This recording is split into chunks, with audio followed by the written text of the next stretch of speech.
Is former Republican chairman of the House Intelligence Committee. He's also host of the CNN series Declassified, which debuts on Sunday night. Congressman, thanks so much. Really appreciate it. Thanks, Jake. So many unprecedented things to discuss. But let's start with the notion of President Obama standing in the East Room, blasting the Republican presidential nominee, presumptive nominee, basically suggesting that he's a threat to the nation. Do you have an issue with him doing that to begin with?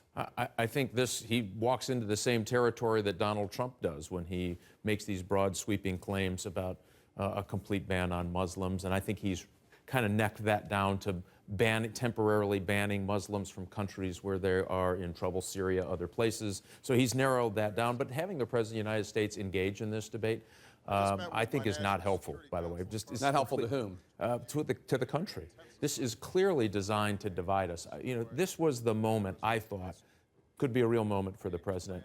We have the most tragic terrorist attack on the country since 9/11. And we've had a series of them. Chattanooga, we've had San Bernardino, now we have Orlando, we had the Fort Hood shoot. There's been a series and pattern here. This was the chance for the president to try to bring us together.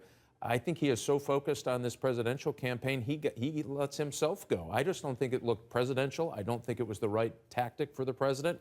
He should have come out from his national security team and talked about how we take away the permission slip that ISIS has given young men, I don't care if they're immigrants or American citizens, to do the things that they have done, including Orlando and San Bernardino. We have to remove that permission slip in a way that means going after them where they recruit, where they train, where they govern in eastern Syria and western Iraq. We don't do that. All of this conversation is going to lead, I think, to more events. Well, I think the president's point, just based on talking to some of his aides, was that he thinks that Donald Trump's rhetoric is actually pushing people into the arms of ISIS to become jihadists, to become self-radicalized terrorists homegrown. So that's why he did it. You don't think that's a concern? Listen, I think these folks they have a lot of other drivers on their sheet. Donald Trump is not one of them.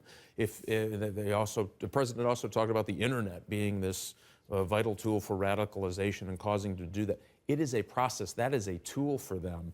And so some notion that Donald Trump's comments are leading young men in America to do this is as bad as saying that President Obama wanted the shooting to happen. I think both demean the office of the president. That's what I'm concerned about here, is you have Americans who are kind of stepping back saying, something's wrong. We're not dealing with this in the right way. This is the second event. The jihadist threat. The jihadist threat. The fact that we have homegrown folks who are self-radicalizing in a way. And somebody said, well, listen, they're making up for all the other faults in their life. And as a former investigator, I can tell you that's true in just about most instances. But remember, they're looking for some permission somewhere to do this.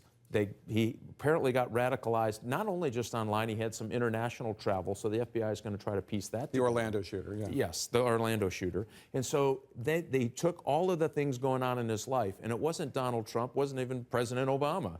It was the notion that there is a group called ISIS that has these radical Islamic ideology that is promoting this kind of activity. Remember, in the last 6 months, they've burned Yazidi women alive in cages because they wouldn't be sex slaves. They have thrown gays off the roofs of buildings, yeah. And they took Christians out on the beach and beheaded them. That's the kind of things that he was, by the way, was looking at online. That's the permission slip we need to take off the table. I wish the president would have come out and been commander-in-chief, not campaigner-in-chief today. I want to play some sound of President Obama talking about his reluctance to use the term radical Islam. Take a listen. What exactly would using this label accomplish? What exactly would it change? Would it make ISIL less committed to trying to kill Americans? Would it bring in more allies? Is there a military strategy that is served by this? I don't have a problem calling it radical Islamic terrorism, but then again, I'm not the leader of the free world. Is there an issue that you have with him not using the term, or with George W. Bush before him not using the term? I think the problem here, and I think what Republicans see in this particular case, is not necessarily the words. I think that's the focal point. That's what they talk about to describe what is lack of a policy in Syria and Western Iraq. So it's not that the terms are so much bother me, it's the fact that he really has not, through this incrementalism press release policy in Syria and the Middle East, trying to make sure that we have a policy to dismantle it. He's called for its eradication. He has called for this disruption. He's called for the defeat of ISIS. But we don't see concrete plans. And I think that's where this divide in the National Security Committee, by the way, it's Republicans and Democrats as well, where there is not a coherent policy that our allies in the region, their Sunni Arab partners, understand. Clearly, the Shia relationships we have don't understand.